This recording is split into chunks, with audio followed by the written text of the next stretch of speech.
raiding and all this stuff. Oh, yeah, they raided the skiff, and now there is a good, I'll just try and explain briefly, but there's a good point that's being made, is that there is no impeachment at the moment. There is no impeachment process. It's an inquiry, which means nothing. And it also means that there are no subpoenas. You can say, hey, you got to come talk to us in the secure room. That's the skiff. And it'll just be us, and we might leak a transcript or two, but you got to come. But you don't have to. There's no judicial force behind these subpoenas until they vote for articles of impeachment. It's just not the process. But they're not doing that, and therefore the mainstream keeps reiterating, "Oh, he's being impeached. He's being impeached." No, it's just here's theater. Well, it is theater, but that's exactly what Beto was talking about. Repeat the lie often enough, and people will believe it. If you walk out on the street and say, "Hey, do you know anything about the impeachment?" Yeah, Trump's being impeached. Of course, that's what everyone will think. Almost. Here's another Fox moment. Judge Napolitano, who, as we know, he does have a personal issue with Trump because I guess he wanted to be Supreme Court justice. He wasn't asked. But he's figured. He never denied that, by the way. No, why would he? He's figured it out, though. On just the appearance level alone, the President of the United States rewarding his family-run business and perhaps one of its premier moneymakers, the Doral Club Resort, to host this big event. The spillover effect from that, even at cost, is very good for whatever event locale you choose. But again, they are arguing that this is not a violation of the Emoluments Clause where someone is profiting off of something. I believe Judge Napolitano has a different notion of that. What do you think? Well, Neil, it's not my notion. It's the Constitution's notion. When the Constitution does not address profits, it addresses any present, as in a gift, any emolument, as in cash, of any kind, whatever. I'm quoting the Emoluments Clause, from any king, prince, or foreign state. So if this were a meeting of the governors of the United States, there'd be no Emoluments Clause problem. The purpose of the Emoluments Clause is to keep the President of the United States of America from profiting off of foreign money. Here we go again. Not in the campaign, but in some event or entity that he controls or is running. He has bought himself an enormous headache now with the choice of this. This is about as direct and profound a violation of the Emoluments Clause as one could create. Why is Trump doing this? Why does he insist that the G7, that the decision to be at the he's Doral... already backed off on it, but it was a good distraction, and is that it? I found it quite annoying. I think it was sincere, but he's a natural. I found it annoying. It's like, fuck off with your Doral. I don't want to know about it. I don't like that. I mean, I'm not all up in arms about one bit. I'm not all up in arms about emoluments, but come on. I don't know. It just seemed. Well, I mean, it seems to me that it would be the ideal place you'd want to do it. You could have those rooms bugged way in advance. The whole place could be wired and very high tech. I'm completely missing the strategy. Oh, yes, that makes sense. Wire that shit up. Wire it up, man, to the gills. There is something now called the Impeachment Task Force, which people are all jitty about on the tweeters. I'm announcing the House of Representatives moving forward with an official impeachment inquiry. This is a clear and unprecedented abuse of power. I would recommend that they start an investigation into the bias. China should start an investigation. He's becoming self-impeachable. No one is above the law. So you did ask Ukraine to look into Joe Biden? Of course I did. Contact your senators today. Urge them to put country over party. When the time comes, we're counting on them to be patriots and vote to remove Trump from office. You could charge the President of the United States with obstruction of justice after he left office. Yes. There's a paper trail.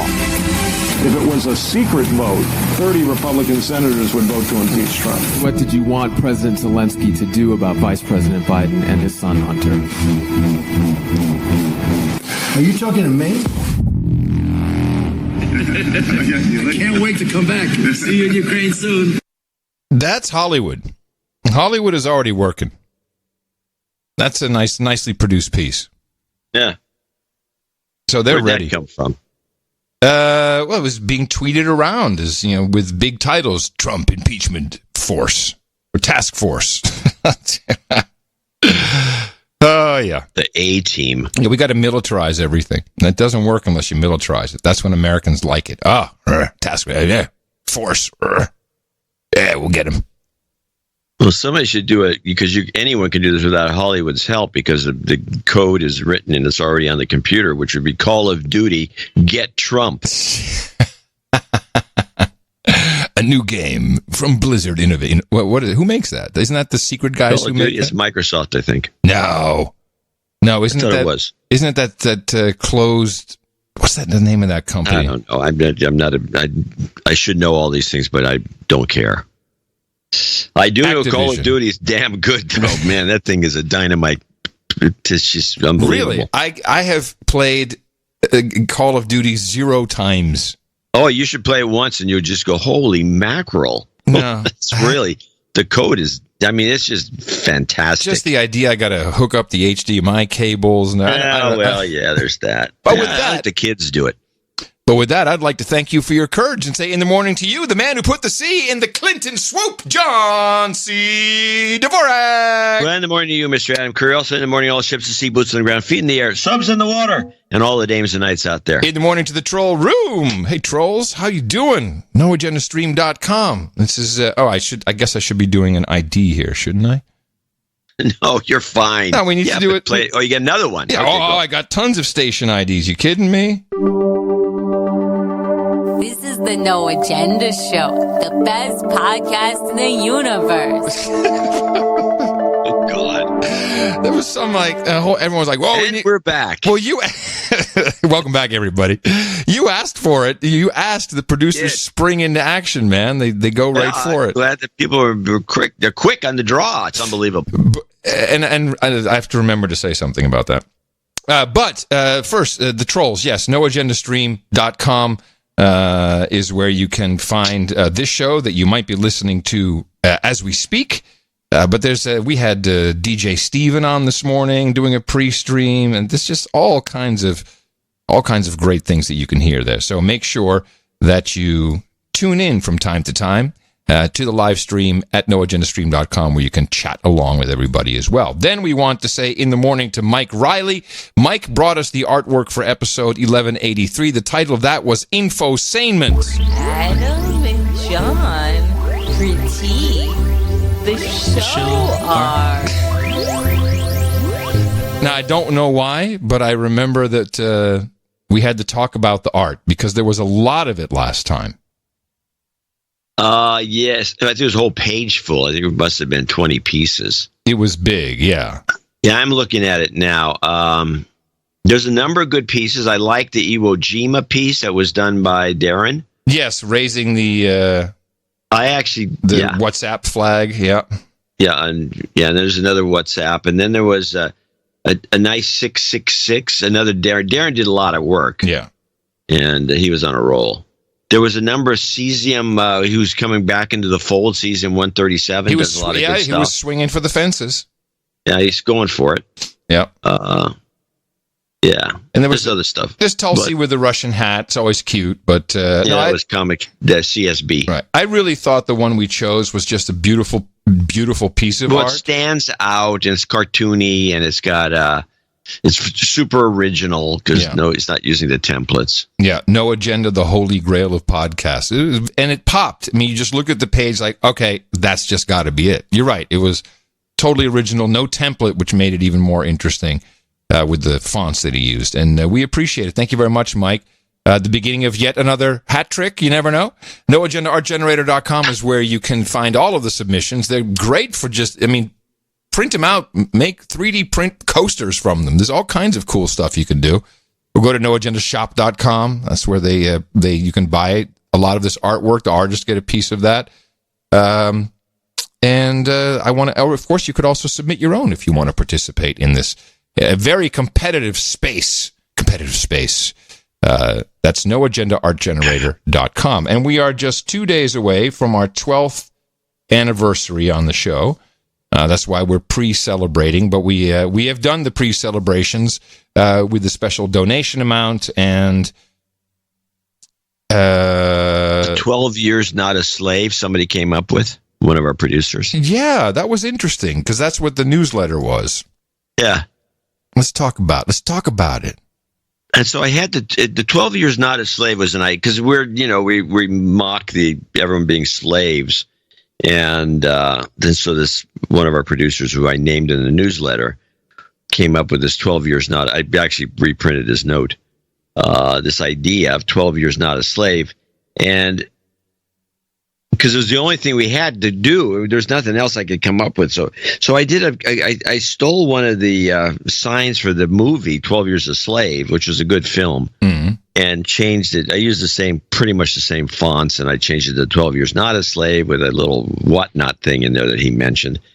And I looked at it and I said, I got to make. So I put this little thing at the bottom, a no agenda parody, not a real movie. And I did that not because I did it for the simple reason that is of the legality of using that poster. And because I didn't know if Disney had anything to do, because if it's Disney or Paramount, those guys are really freaky. They'll come after you.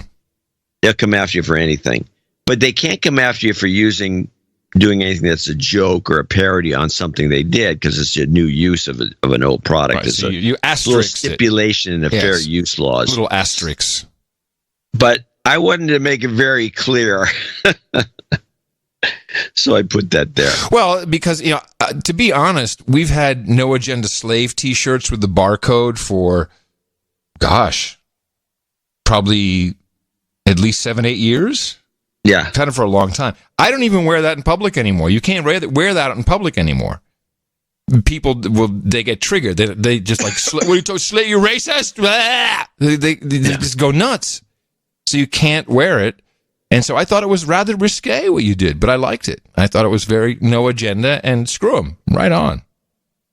If people think that we're referring to slavery as in slaves, descendants of slaves from originally from Africa, then you're the racist for thinking that. Anyway, it seemed like a good idea. It was a little. It was only edgy if you're not doing this sort of show. If we had advertisers, it wouldn't have gotten out. Not happening. No. No, you can't do that. You can't do that. No. Now, the legal says no. Legal? What's legal got to do with it? Well, they said no. Legal. Legal. The guys at up on the 12th floor said no. And by the way, I think half the time that these suits are always telling people not to do something, they just throw it in. Legal. Yeah. Legal's never even seen anything of it. Legal says, you got to run it past legal. Sure. Okay. All right. So anyway, we have a number of people to thank for show 1184, starting with Sir Onimus of Dogpatch. Sir Onimus shows up again after being missing in action for a while. He's back with 1153. Oh, man. Which, again, is his secret number. Why. It's his coded number. It's a number. Maybe he wants to be a member of the 1153 club. Now, has it been 1153 for a couple times in a row now, hasn't it?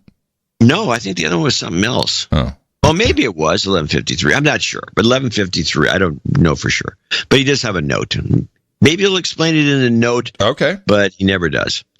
Thank you to all the producers and meetup hosts for making this the most innovative pod cult in the universe. Alternate universes. The international professionals asked me how Lizzie Warren, will do as a U.S. president. Wait a minute, who asked him that? The internationalists? The international professionals. Oh, okay. Huh. Again, code. Open for interpretation. Mm-hmm. And we should mention that Sir Onimus of Dogpatch sends this... And Lower Slobovia, by the way. Yes. Sends this through the U.S. mail system. And does he send Western Union? He sends... Most of the time, he sends cash. Oh, wow. Not always. I mean, he used to send checks. But they were completely obliterated, so he couldn't figure out anything. And his signature's unintelligible, or was unintelligible. I haven't seen that for a while. It's mostly cash. And so they go into the bank as cash. Once he sent some coins. He's done other things. But he can do a lot of different things. He goes out of his way. He doesn't put his return address. All I know is it's always postmarked New York City. Got it. But that could be a remailer. Yeah, could be. He could be, for all we know, he's living in Singapore and he's remailing out of New York. I mean, we don't know. I mean, his ways of getting around. As long as he has. I burn his notes for his information. Yep, very good. So nobody can take a note and to find a fingerprint on it, which I don't think you'll find anyway. All right. So we suspect he is of a sort that does not want to be identified, which is fine with us as long as the cash is good. He goes on about the international professionals, about Lizzie Borden. These professionals are the same ones that were confident in no or a quick Brexit, in odd European perspective. Trump seems to be allowing the Astana process to unfold. Astana.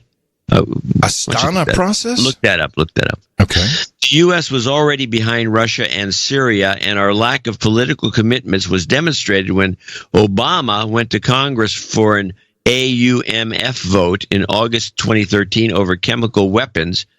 A AUMF introduced but never voted. Congress people were like cockroaches scattering when a light is turned on. The Astana process were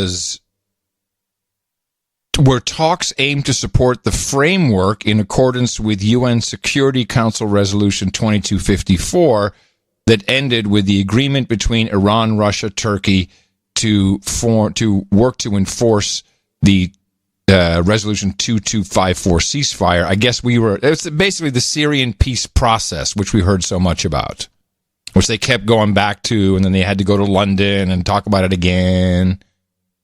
It's interesting he brings that up.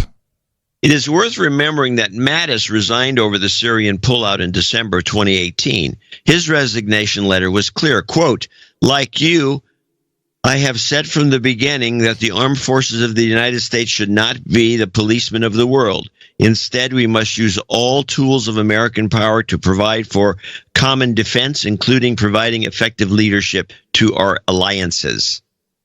Unquote. 10 months later, clearly no ally stepped up to replace our leadership, a.k.a. troops, in the buffer area, so Trump ordered them out. Mattis seemed to disagree with the process, not the strategy. Blood and treasure expended in the region has distracted us from a greater issue. Overusing Mattis from 10 months ago, overusing, in other words, Anonymous is overusing him. Yes. From 10 months ago, his resignation letter also stated, which tells me that Anonymous is not a professional writer.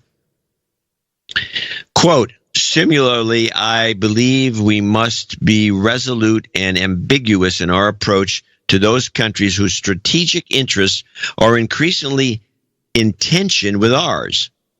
It is clear that China and Russia, for example, want to shape a world consistent with their authoritarian model, gaining veto authority over other nations, economic, diplomatic, and security decisions to promote their own interests at the expense of their neighbors, America and our allies. We need, unquote, we need to stay focused on our real peer-to-peer adversaries who are investing in serious weapons and technology on land, sea, airspace, cyber, senses. Remember the mysterious headaches by diplomats? Yeah. Referring to Cuba. Yeah. And economic. ISIS and Taliban leaders are regional things, ruthless and godless, but not any more world-dominating than Colombian drug lords. By the way, I really don't like Trump, but as the saying goes about a broken clock, NJNK. Okay, well, so there's a bunch of stuff. A lot of stuff to think about. Thank you very much, Geronimo of Dogpatch and Lower Slobovia. And I've taken my notes, so I don't have, because John will burn yours. And I will research. And thank you again for supporting the show. You are a massive producer of this podcast, and it's highly appreciated. He might be skinny. Michael Minton follows with $420.69. And he has a short note. Inaugural donation, from local Louisville, local 8008. Meetup recap, email, photos follow later today LL8008 will be sharing the executive producership. But here is the donation recall as well. Jim Baugh, $20. Maxine Waters Gravel. Aha. There you go. And he kept them anonymous, $100. Chris B, 50. Brittany G, 100. Jamie R, 30. And Sir Mittens. Oh, good old Sir Mittens, $120. I have a quick meetup report, which I did receive from Sir Mittens. Might as well tack it on here. 7 courageous producers shuffled into the Monarch Beer Company on the 20th to hoist pints, speak freely, and officially establish Local 8008 in Louisville, Kentucky. The science is in. 97% of anthropologists agree that our union would most likely never speak to each other, let alone end up in the same sequestered space, even if we had more than 10-ish years left to live. The factual consensus is a testament to the strength and sanity provided by the No Agenda show. Thank you, gents. A collective de-douching would be appreciated. Hold on. Let me get your collective de-douching. You've been de-douched. Assorted miscellany from the meetup. More than a couple of us were concerned that you two did not remove your Q glasses after donning them last time. Please let us know if this worry is unfounded. Mine are up on the top of my head. Did you take them off? Oh, I have a case for them. And a locked case. That's why it takes so long to get them on. I don't like anyone accidentally putting them on. Yeah, I think you didn't hear it because we did it during the commercial break. Unlike you, who apparently don't care. Another if you question. Put them on top, they're laying around. Well, I don't have any kids around the house. Another question. Is there a standard or proper digit upon which an NA knight or dame ring should reside? Answer from the Peerage Committee. It should be on the thing. It's not on the memo. No. There's no proper way to. You can put on a thumb. You can put on a pinky. I think a pinky. Put it on your toe. Make it a toe ring. I think a pinky would be kind of cool if you're pinky of ring the sort, like Sinatra. Yeah, pinky ring, kids. We have set out to have monthly gatherings, which will land on the No Agenda Meetups site, noagendameetups.com. The more producers, the merrier. Once again, thank you for being the reason for the meeting, Sir Mittens of Fall City. And thank you very much, Local 8008 in Louisville, Kentucky. I'm glad you guys had a good time. And thank you for the support. I have some concerns. Uh-oh. Now, I think these meetups are great, and I do like the idea that people get together and they don't have to worry about being triggered. The whole reason for these meetups is fantastic. But as we've seen in the past, the distant past, sometimes groups will form outside of the show, outside of the structure, and without the show hosts, and they will skew. I remember No Agenda forums, for example. Oh, yes. Well, that was a long time ago, but yes. I think the phenomenon's real. And they will get together because there will be some personalities that are stronger than others in any group dynamic. And it's possible that there could be some subversive action that takes place within these meetings. People have to be vigilant, is what I'm saying. Yes. So be careful. Be careful in general. But if you want to see what that's like, just go to the No Agenda Reddit. You can see exactly what it's just like the No Agenda forums. It's the exact same thing. I don't recommend that. That's off the rails. I go there once a year, maybe, because somebody sends me a link, and by accident I click on it, and I'm in the middle of this. And I think it's just one guy with about 10 personalities, some psycho. That's the accusation, yeah. And he's in there, he's his own group, and he's just gone nuts. He argues with himself. Well, he's like the one guy who posts under one name and has been, went away and came back. I actually know who he is. I mean, I know who he is, and he's a real guy. I don't comic strip blogger. No, please. No, I don't want the emails. Don't say that. It's not comic strip blogger at all. Anyway, yes, you always must be vigilant, but I think that was such a long time ago that the collective size of the amygdalas who go to these meetups just won't have it if someone starts talking crap. Well, if there's enough people there that no one can really, you can't pull it off. But if it's a small group of 5 or 6, like it can happen in some of these more remote areas, it can easily happen. What happened with this group was First of all, they're huge fans of the show. And then they decided they're going to do their own podcast. No. I'm sorry. No, that's not how it went. It went like this. They're fans of the show, and they set up noagendaforums.com, which is fine. We've always had the policy, set up whatever you want. Yeah, it's fine. And if you make any money on anything you set up, we'd love to have some of it. Doesn't matter. Even that doesn't matter. Their problem was, you never hang out and post and answer questions, which is exactly what they would say on Reddit. You don't participate. We have questions. You don't want to talk outside of the show. And that's exactly what it sounded like. And so I wouldn't do it. I mean, you wouldn't do it. I got no time for this to argue. I don't. And then usually don't do it. And then they created their own show, which was going to go deeper into depth and be better than No Agenda. Wasn't the Roundtable podcast or something? Yeah, like this? Something. No. Yeah. We've been through a lot of interesting ups and downs in the past 12 years. Well, it's not ups and downs for us. We're pretty stable. Well, also, we have the troll room, and that's the place for this. Do it during the show for all I care. It's fine. Sometimes it's actually helpful. And sometimes you actually get Adam worked up to the point where not so much recently. Oh, you're talking like 9 years ago. No, we didn't have a troll room 9 years ago. No. Yeah, we did. It was a chat room. Oh, you're correct. When it was still a chat room. Didn't we shut it down? Didn't we stop the show? Just quit one time? No, we never stopped the show. Okay, well, in my dreams. But you got irked so much of some guy, you just started screaming. You went nuts. I'm older now. I'm calmer. Well, talking about calm, we have Sir Terry, the Knight of Crowley's Ridge, who's very calm with his $333.33 donation. Doing my part, he writes, here to show appreciation for the much-needed jobs karma. Trump jobs karma. No. He says it works. I think it's risky. I mean, okay. If he wants it, But he's not asking for it. He's saying, I want you to know that the much-needed jobs karma worked. Okay. But I'm going to give him Nancy karma. That's all I know. It's too risky. Yeah, too risky. And to also show my appreciation for 12 years of courage, here's to 12 more, which makes us laugh. Yeah. I would like to request a title change while on my road to baronhood. My current title is Sir Terry, the Knight of Crowley's Ridge. I would like to change my title to Sir Destro.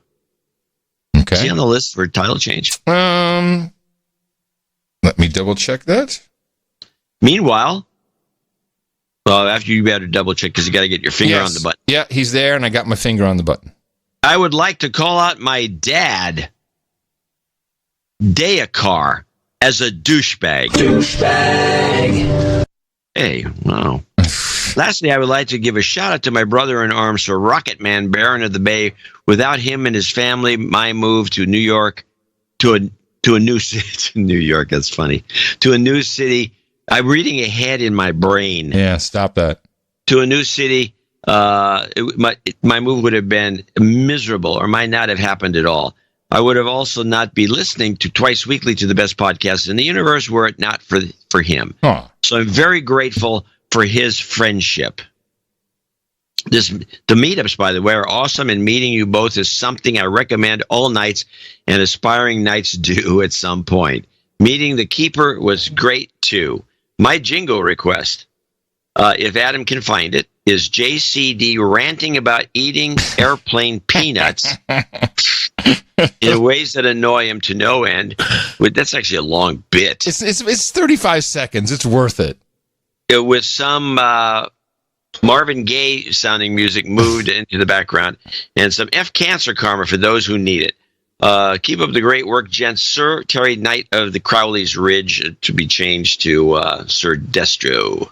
Just go for it, John. Tell us your peeve about the fisting method of eating snacks on an airplane. Okay. I see this on the airplane, and it's very annoying, and I think it will result in fights breaking out, because it's just so annoying to watch. Guy takes his bag of peanuts, and he throws a pile of them into his palm of his hand, and then he makes a fist around the nuts. Around the nuts. And then he shakes his fist to try to bring a nut to the little hole. Stop. To the little hole. And then he throws a nut in his mouth from his fist. From his fist. Then he does it again. He shakes and throws and shakes and throws. It is annoying as hell to watch. This is the No Agenda Show with Adam Curry and John C. Dvorak. Brought to you by the Value for Value model. Our producers are out of control. And we're back. And we're back, everybody. Okay, so Baronet Sir Kyle Kinzer in Green Bay, Wisconsin. Go. Oh, wait, I'm sorry. While you're, I neglected to put the Jobs and F Cancer Karma, or the F Cancer What am I thinking? I'm sorry. You've got karma. There we go. Okay. Now the Baronet, go Packers, go Cheeseheads. Then there's a reference you won't get. Yeah, of course. It's Wisconsin, Green Bay Packers, cheese, Gouda. I get it. Ha ha ha. What's the cheesehead specifically referred to? They had in Wisconsin where they make a lot of cheese. No, they wear a big giant wedge of cheese. Yes, I know that at the games on their head because they're the cheese steaks. You know, somebody sent me one of those things years ago. What? I was the producer. They sent me the big cheese head, so I could. It was funny to have her on the dining room table. Go the thing Astros. Is, it's made with the cheapest crap plastic, and so it just oxidizes and turns into a powder. Go Rockets. Rockets. Okay, here we go. Now, Sir Kyle Kinzer, Baronet, Green Bay. He wrote on a black sheet of paper in giant letters using colored Sharpies or something that are in like silver and silver blue and all these things. It's very, very pretty. I'm actually going to keep this note because it's so it's just like art. ITM, this donation note is in dark mode. Sounds like dark mode. It's dark mode. Dark mode. Dark mode. By the way, I have gone into dark mode, and like Twitter has dark mode now. Oh, I for about 3 seconds, and I was done with it. It's unusable. Yeah, it really is. It really is not. It's not great. I love the show. Why? Because donating is love. That's right. No Agenda is the BPITU. Jingles. Oh, I should have given you this first, but here's the jingles. Sharpton Respect. Huntsman. And Karma. Love and Light, Sir Kyle Kinzel, Baronet. Respect and Huntsman and Karma. And Karma. We can do that. RESPICT. You've got karma. Yes. Very artistic note. In a funny kind of a postmodern way, I might add. Mm-hmm. Okay, here we go. Sir Tim of the Tunnels comes in as the first associate executive producer, $242.40. Jingles. He's got some jingles up there. Raven, Biden, Full Load. Can you see the juice? We've done it. We've seen this before, and that's wrong. Mm-hmm. Okay. Follows your nut fisting perfectly. The nut fisting, yeah. Hiya, fellas. I'll keep this short. Happy anniversary. May I please be de-douched? You've been de-douched. It's been a while since my last donation. Thanks. Hopefully, this double not a slave donation helps keep the lights on. Double not a slave. Double I like not that. a slave. We'll put that Very in the next good. one. Yep. Keeps the lights on and such. Hopefully, it'll be doubly effective, and it's coming from an ADOS. American descendant of slavery, ADOS. Well, good. Well, and he would be the one to bitch about it. One last thing. Can I get an F Cancer Karma for my half-brother, of course? I recently met him for the first time as a family reunion and found out he has stage 3 esophageal cancer. Oh, that's not a good one. But what's his name? The actor Douglas had that, and he got over it. My neighbor had it too. He's a survivor too. Esophageal cancer also seems to be very prevalent in the Calvados growing area of France. Is this something you picked up? So to my fellow imbibers of fine spirits, I recommend drinking Calvados only occasionally. You think that could have something to do with it? You think the wine could have something to do with it? I would think it was the Calvados, which is apple brandy. Oh, I'm sorry, the apple brandy, Calvados. It's fancy. So, I think it might. I mean, there might be something in there. Damn. Calvados is made usually brandy and pears. Anyway, so I just it's cautionary. Yes. Cautionary. Well, Sir Tim of the Tunnels, thank you very much for the support and for the doubled on a slave donation. This is really appreciated. Straight from Reseda, here she is, Raven. Give it up. I'm going to give you the whole load today. Oh my gosh. Can you see that juice? That's wrong.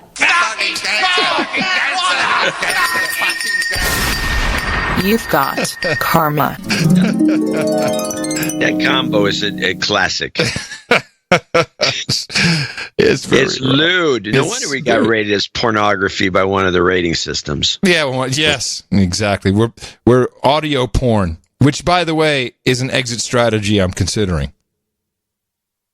There you go. We could do it. All right. So with Sir Tim's our associate executive producer and our only associate executive producer from show 1184. I want to thank all these folks for executive producing and producing the show 1184, and it's very appreciated. Yes, and there was something I wanted to mention, which I wrote down. Yes, two things. One, so not everyone can support us with financial means. But here's something you could do. Make a web page and write a story of your 10 favorite podcasts. Because I see this all the time. And be like, here's the 10 best podcasts for driving to work. Here's the 10 best podcasts when you're hiking. The 10 best podcasts for whatever. I'm going to pre-applause this suggestion. So... And, of course, it never includes the best podcast in the universe. So I would recommend, you don't have to put us at number one, but I would recommend, yes. No, you don't have to. You don't have to. Yes, but I would recommend. Don't listen to him. That and it can't be just a tweet. You've got to make a web page, write a little blurb and do the top 5 for all I care. But 10 seems to be the number that people respond to. And always put us in there and tweet, and I'll retweet, and John will retweet, and you'll be famous. Yep. You'll be internet famous. It'll be fantastic.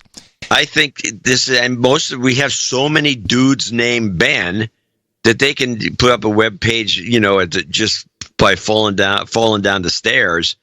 It's no problem. So, in fact, what you're suggesting is that will get the kind of juice. It just takes about 9 months before it catches. Yeah. But Google will start to pick it up. Yes. And then when they say, what's the best podcast? Somebody will be sitting there wondering what to listen to, and they put in best podcast. And one of your pages will come up in the top 5.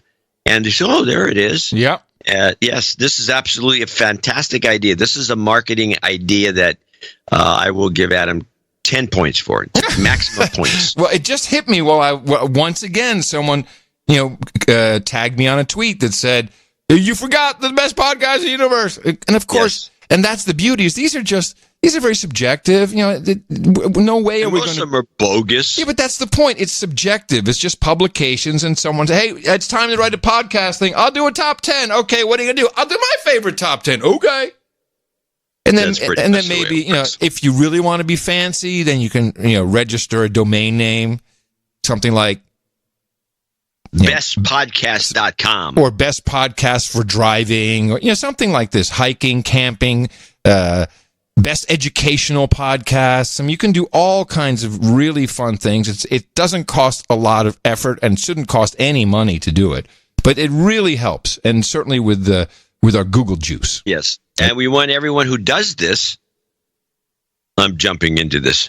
We want everyone who does this to make sure that we know about it. So we can also put a magic list. So we can do our own list of lists. We'll do the best lists of the lists. That's what we're going to do. Yeah, we'll do a meta and include you in it. Thank you to our executive producers and our sole associate executive producer, but loved as much. Thank you for supporting us and for celebrating with us, because it is your show as well, as you know. 12 years on the 26th. This is a great pre-celebration, and you can get in on the action for our show on Sunday, which will be the celebration, even though one day late. Dvorak.org/NA. And remember, you can just tell everybody, hey, man, it's one of the 10 best podcasts for driving. Our formula is this. We go out, we hit people in the mouth.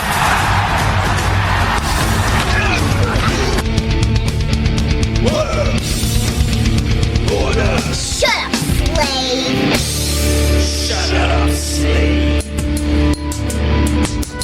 This is the No Agenda Show, the best podcast in the universe. And we're back. I think I've overdone it now. Yeah, we don't need to do an ID every 10 minutes. I think I've overdone it. Yes. There was a whole discussion on Twitter. They should get the celebrities to do IDs. I'm like, what celebrity is that? What celebrity is going to support and endorse us? No. Yes, they're already endorsing. They're against everything we do. Kind of. I was watching, by the way, talking about celebrities. So the Today Show, which I haven't watched for a while, but I got up a little earlier than I wanted to. So I started eating breakfast, watching this. So I flipped on the TV and watched the Today Show. Carson Daly is now the girl on the Today Show who does the celebrity stuff.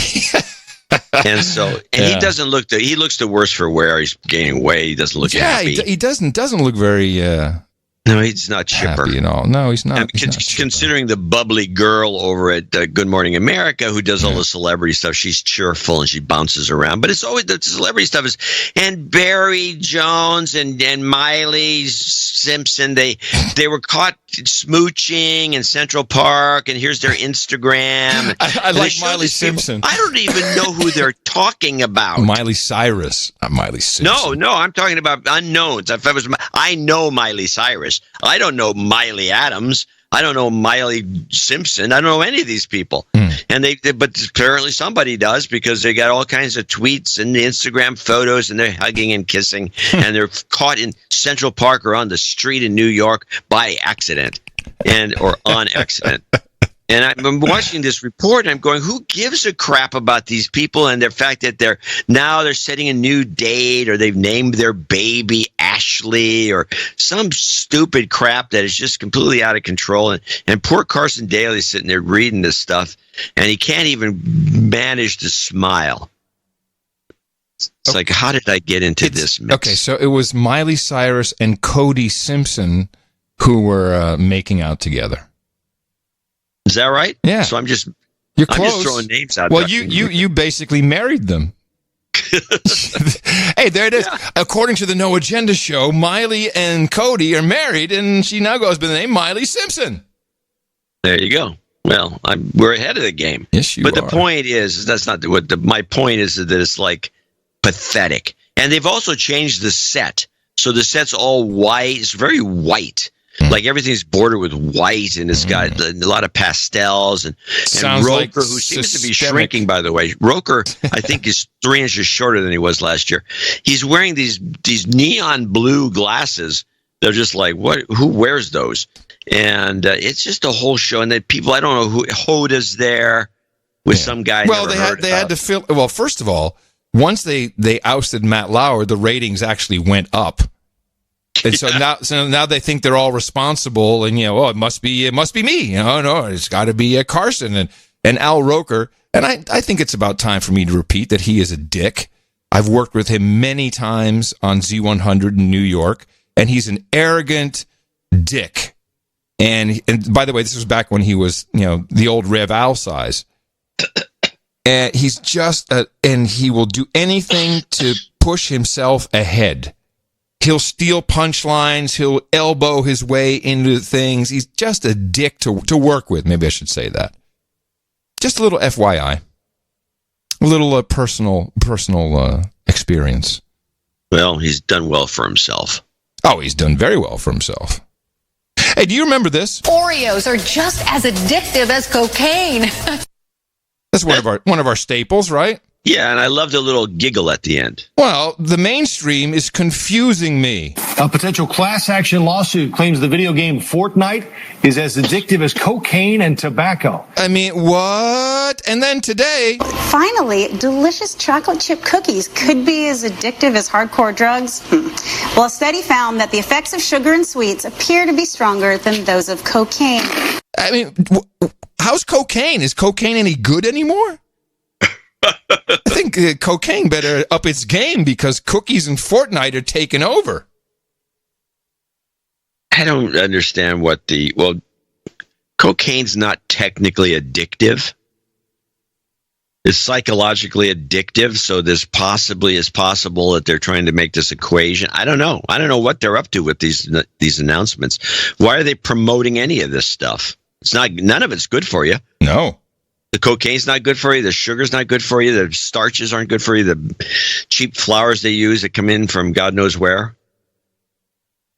Just saying. Yeah.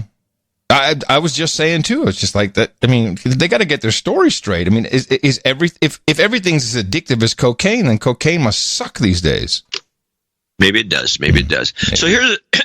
So here's sorry. So I hope I make it through. So here's a story from your neck of the woods that we haven't discussed. Mm-hmm. This is the James Luna story. James and Luna is this poor kid's first name. Let's play this story in its entirety, but the most important part. Start with the intro. You're a boy, right? No, I'm a girl. Who told you you're a girl? Mommy. Gender identity is something children as young as 3 are unlikely to have heard of. Yet some, it seems, have a clear understanding of who they want to be, and are now caught in the bitter crossfire of debate about whether sex change therapy should be available to the young and vulnerable. While celebrities offer support in the forefront, calling it necessary treatment, experts argue about whether such progress really will improve thousands of people's lives, or represent a dangerous trend for humanity. And John, may I ask, where did this come from, this wonderfully announced report? I don't know where that voice came from, but this is from RT because nobody else wants to report it. Right. Although there's some reporting going on of it, sure, mostly on the blogs. But let's play the kind of a lengthy. I didn't know this clip was this long, but let's play James Luna story 1. Very well produced, not well produced, but well worth listening to. Jeff Younger is father of the 7-year-old James. Jeff, welcome to the show. It's great to have you with us. Thanks for agreeing. Well, you could have left all that off to talk to us. Thank you. I could have. You're welcome. Thank you for having me on. So your story has sparked a huge debate all around the world. At the very beginning, when your son James first told you that he was a girl, what was your reaction? I mean, were you taken aback? Did you take it seriously? I took it very seriously because I'd had some information when I was still living with Ann Georgelis, my ex-wife. She had been putting him into timeouts and saying things like the monsters only eat boys and some odd things like that. So when I heard this, I took it very seriously. He said, "Mommy tells me I'm a girl." And I would ask him, do you look like a girl? And he'd say, "No, but Mommy tells me I'm a girl." He's never presented himself as a girl to me ever. And in fact, with me, he violently rejects any female identity. He won't wear female clothes. He won't even wear boys' brief underwears because he says it's too much like girls' underwear. So he's basically living this, bipolar life right now. He's a boy when he's with you, and he's, forced to dress like a girl, or does he dress like a girl by his own will when he's with a mom? I believe he dresses by his own will when he's with his mother. I just don't think he believes that she'll love him if he's a boy. But he dresses as a boy at her house as well. Does she somehow tell him not to dress as a boy if he wants to dress as a boy? I've only been in public with him as a girl twice, and on both cases when I brought boys' clothes, his mother was extremely disapproving, and in one case pulled him out of my arms, and I had to let him go so that he wouldn't get hurt, so that he wouldn't be allowed to put on boys' clothes. So James told you... So he knows that she disapproves of it strongly. So James told you that his mother dresses him in girls' clothing, uses hair clips, puts nail polish on him. So my immediate reaction would be to get in touch with his mom and ask why. I mean, did you do that? What was Anne's explanation? I mean, did you have a talk about it?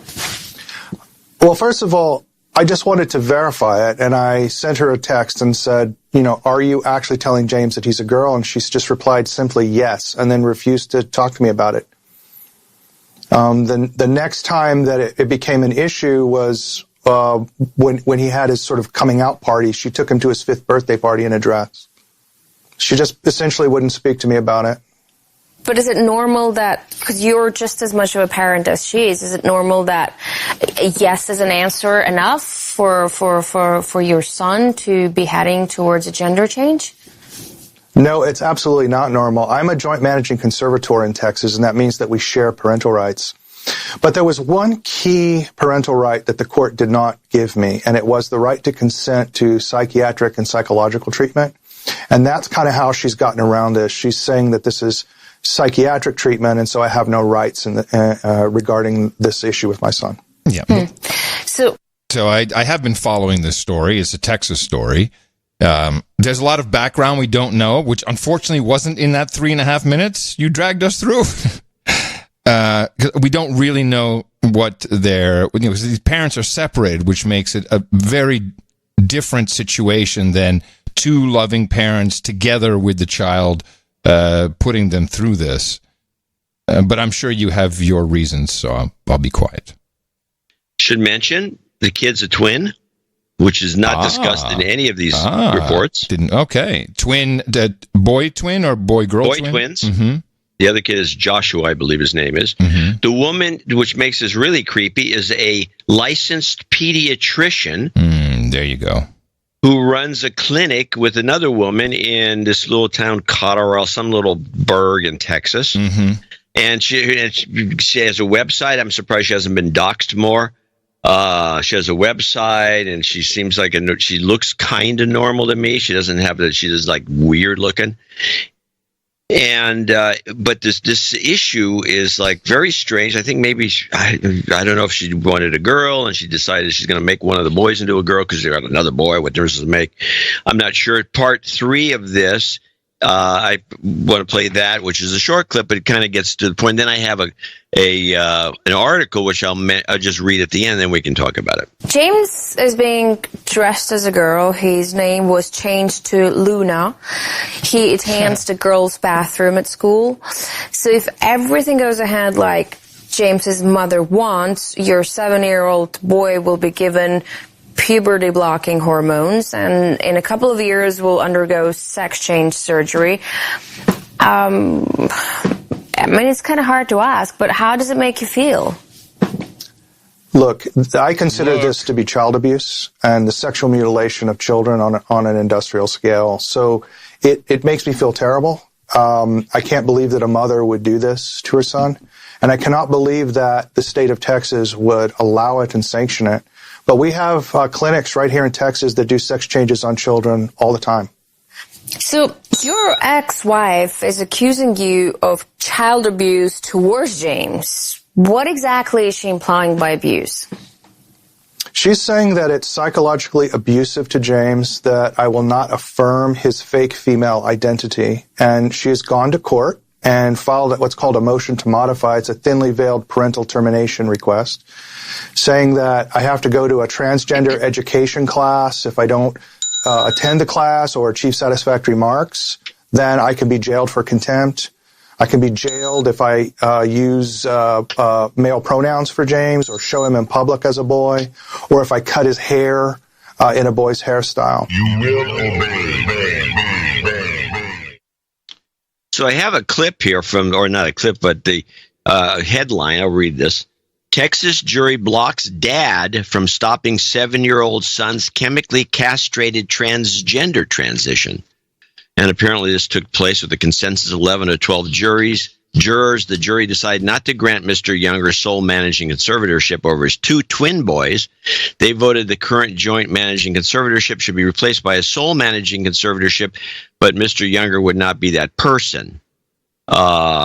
Judge Kim Cooks will read her ruling on possession, child support, and so on. Apparently, guys has to pay child support, even though Dr. Geogoulas, Geogulas, if you want to look her up, other requests. Anyway, it goes on, and this is a very disturbing situation, and it's taking place in Texas. Please explain.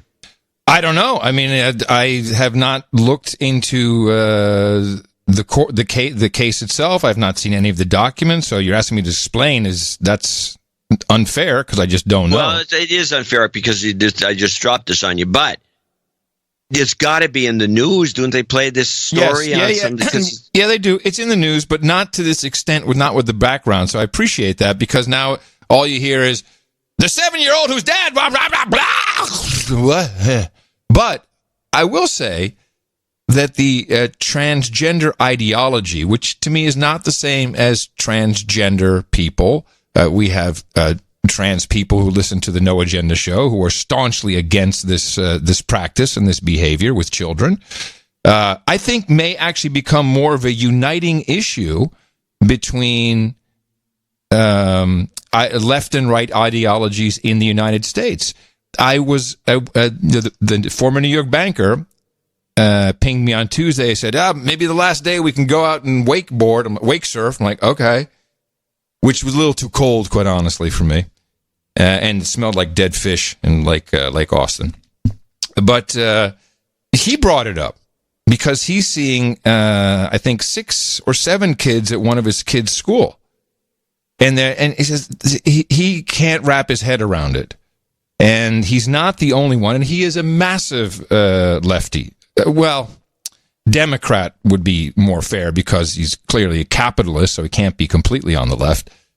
But, hates Trump, all things wrong. But it seems to be a uniter. And I based that on a story I picked up last night, once again on Fox. Kara Dansky, who is, of course, known on Twitter as the TERF, TERF, which stands for Trans Exclusionary Radical Female.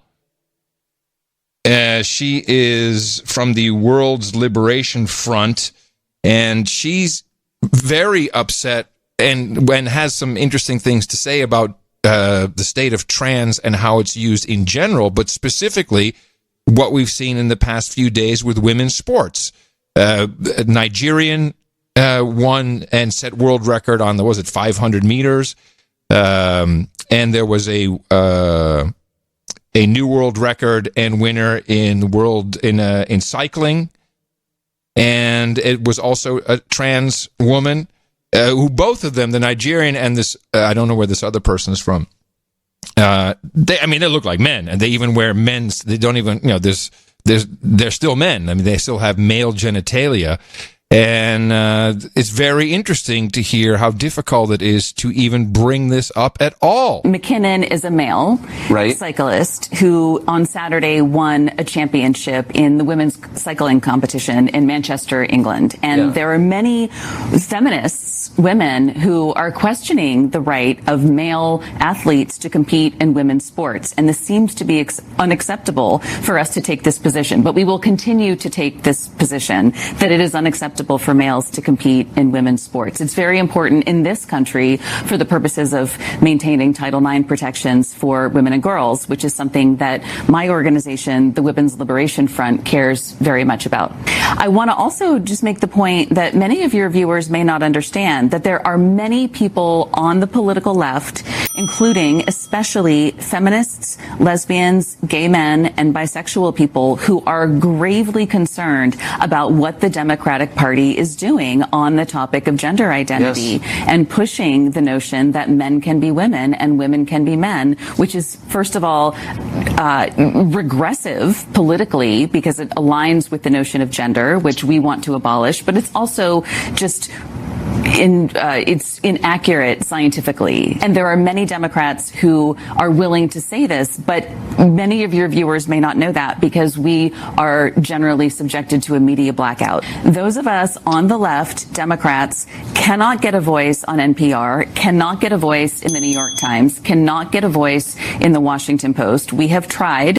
We have said we have a feminist and a gay rights objection to the trans movement, to trans ideology, and no one will hear us. No one will publish us. Now, isn't that interesting? Well, it doesn't surprise me because the New York Times in particular has been pretty much behind pushing this agenda. I've noticed it. I started when I was subscribing, and we remembered John Reeves from the New York Times that we had a little jingle. Yes, we did. And I had piles of the New York Times, and I noticed that the New York Times was really behind it. The New York Times is, and I don't know if it, and a lot of it, even though she says certain gays and lesbians, and they're on one side of the fence, a lot of gays and lesbians are on the other side of the fence too. Sure. They're not. Sorry. And they're the ones at the New York Times that have been pushing this idea. I've never seen anyone object to a guy who's with his male genitalia, who's now a self-identified woman running in some sport in high school. By the way, there's a lot of very competitive people that they have to win. So if I cut off my balls, I'll win. But John, hold on. It's not even that. It's just I'm a woman. I'm running. There's no cutoff of balls or anything that you're saying here. That's not true. You don't even. Well, it's like that woman in Vancouver, BC, who's just a guy who likes to wear makeup and identify as a woman, who's been challenging the human rights boards. And we have news. We have news about that particular case. Yeah, she actually lost one case. How long has this been? No. It came before the tribunal. Canada has a tribunal for human rights abuses. And we're talking about, what was her name again?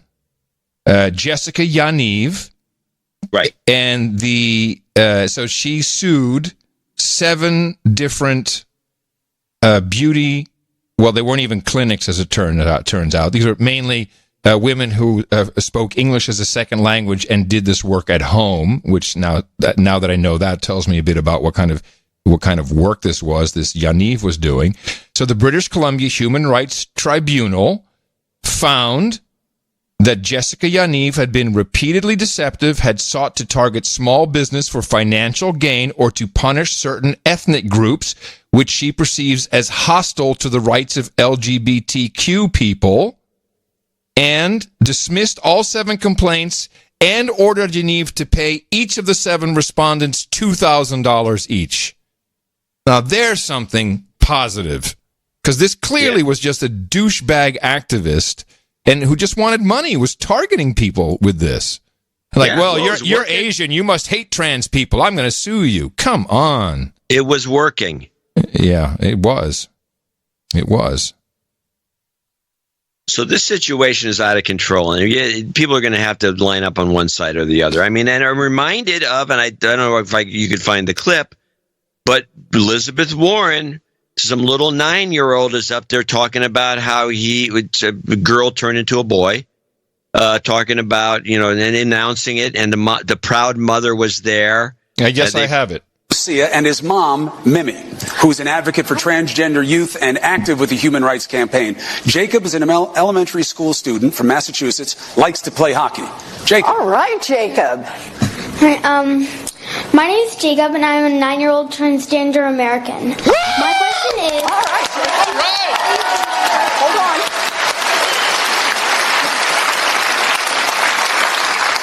What will you do in your first week as president to make sure that kids like me feel safer in schools? And what do you think schools need to do better to make sure that I don't have to worry about anything but my homework? Oh, I like that question, Jacob. Oh, yes. Mama Liz will take care of you. So Elizabeth Warren is fawning all over this kid who's, 9, and is a transgender American, which is nothing that exists. But everyone got a big round of applause. Everybody in the audience, this Democrat audience, was applauding this little kid. They're on the side of the transgender movement at this level. Well, can we? Or they wouldn't be applauding. How come nobody was aghast by this? Can we just agree on one thing? That it is not okay to use children for any of this in the media. Yeah, regardless of whether you think it's right or wrong, you should not be rolling out your 5, 6, 7, 8, 9, 10, 11, 12, 16, 17, barely your 18-year-old to be propagating this kind of stuff, because that is truly child abuse. The same goes for Greta Thunberg. Child abuse. I'm not going to argue the point that it's child abuse. I'm just pointing out that if there are people who are going to take sides like the woman, the turf woman, on this issue, one side or the other, and it's going to unite the right and the left, it's sure not. I don't notice it when I see everyone applauding like crazy, and then watching Elizabeth Warren fawn all over this person. Hold on. You do know you were watching a TV show, right? A scripted TV show with an audience, with applause sign. Not that you need it for this, but that's a TV show. I just don't think it's reality. Take that to the next level, then? Please. Then it's obviously the networks that are promoting this, which is even more dangerous than just a wild crowd. Yes. So CNN is promoting this, and so they're the ones, and they push their agenda. And so is their agenda the same as the New York Times, promoting abusing, mutilating kids? Apparently. And now, taking it back historically, yes, the Romans had their castratis, and they were great singers, and there was eunuchs in the Chinese courts. They had their genitals chopped off at a very young age, like they're doing to this kid James. So it's nothing new historically that we do this, but are we going to become a nation with eunuchs? There was an interesting point made in this article that is talking about the court case, saying that apparently James has talked about, I'm going to see if I can find and just quote from it. Says James is talking about the kid, James, and your Texas kid. James is unaware of the long-term consequences of transgender transitioning. James has expressed an interest in having children. If subjected to medical interventions, James will be permanently sterilized at the age of 7. James would never be able to have children. I mean, this is the thing that's going on. Are we going to just say, okay, this is great? Well, or are we going to say, or was somebody going to stand up, and it's not going to be Elizabeth Warren, and say, stop right there? Well, John, okay. This is almost a logical outgrowth of 20 years of medicating young children. Once we would put them on Ritalin, and then we put them on Adderall, and then we put them on Vyvanse, and we just took it all. Oh yeah, it's fine. Yeah, oh, Judd, you're just a little. He's overactive. Just got to calm that kid down. That's where the Ritalin comes in. Oh, he's got ADHD, which means he's not concentrating, because usually it's a boy. A lot of this is boys. And then the girls, depressed, antidepressants, clonazepam, all this crazy stuff. You know, this is something that's on the surface in a few cases, but the abuse that children have been put through from big pharmaceutical, and this is, for me, another big pharma case, has been rampant for 2 decades. This is nothing new. In America specifically, we advertise these things. So this type of abuse is part of our system. Currently, yes. Well, you've really bummed me out, dude. Satanism. Let's talk about something actually very important that has, I think, much larger repercussions and is not being reported, except I have to say, the Kremlin-linked RT is at it again. John Pilger was on RT because he can't get on anywhere else. John Pilger is an award-winning journalist from the UK. I think he has multiple awards. Very famous. He's a big shot. He's in the Seymour Hersh category, who also can't get on TV. Exactly. There was a trial of Julian Assange. Julian Assange, who ran WikiLeaks, which you can like it or not, but he has not been charged with anything in the UK, as far as I know. But of course, there's an extradition request to bring him to the United States. Well, he was charged with skipping bail. Skipping bail. John Pilger went to the hearing, which was not reported on that I could see, and he went on RT to report his experience. Joining me is legendary journalist and filmmaker John Pilger, who was at Monday's magistrates' court hearing in Westminster. John, what happened in court? It was one of the most searing events I don't like calling it an event, but it was an event. It was an atrocious event. In this courtroom, presided over by a judge. She's a mere magistrate, actually. Elevated her to judge, in which she said imperiously to Julian Assange, "Have you anything to say?" And he stood. "You stand, Mr. Assange." She was her dictatorial gestures to this sick man through the whole thing were just disgraceful. And he stood, and his lips moved, and nothing came out. And still nothing came out. And I strained to hear what he was saying. And he said, for 10 years, he said this very falteringly, for 10 years, the superpower has had all this time to prepare a case against me. I am denied the opportunity, and I paraphrase him now, I am denied the opportunity. I can't even have access to my writings, as he calls it. He means the documents. His defense documents. His defense documents. He can't see his defense documents. To say it is surreal is not enough. It is truly appalling. You're saying the judge was biased in favor of the extradition attorney acting for the United States? Yes. No, she was biased. Biased. All the judges have. The previous one, Lady Arbuthnot, whose husband, Lord Arbuthnot, was revealed in WikiLeaks cables to be up to his neck in the national security state and arms companies and so on and so forth. And she should have never been sitting on the bench. But this one, her bias was incandescent. I've sat in a number of courts all over the world. I've never seen anything like this. It belonged in a show trial in the 1950s. Moscow, Prague, you name it. And they called, this is London. Do they know what's happened to justice here? Of course, Stalin's show trials were broadcast. What you were well, this wasn't broadcast. There's no reporting of this. It didn't make Channel 4 News here. No, it didn't make, nor the BBC. It made headlines around the world, but not here in this country. Deliberately excluded. Yeah, it's really messed up. That's a sad day for journalism. That is bad. Yeah, it's really quite sad. To have an award-winning journalist of Pilger's stature, to be marginalized to even talk about it, relegated to the cable space of RT, if you got it, is about this particular topic is just it's the elite, full-on protection of elites.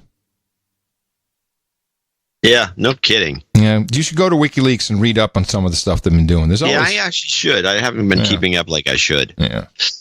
Well, there's one other little thing that hasn't been reported much at all. Again, by the networks, they're more concerned about Trump and the bad Republicans.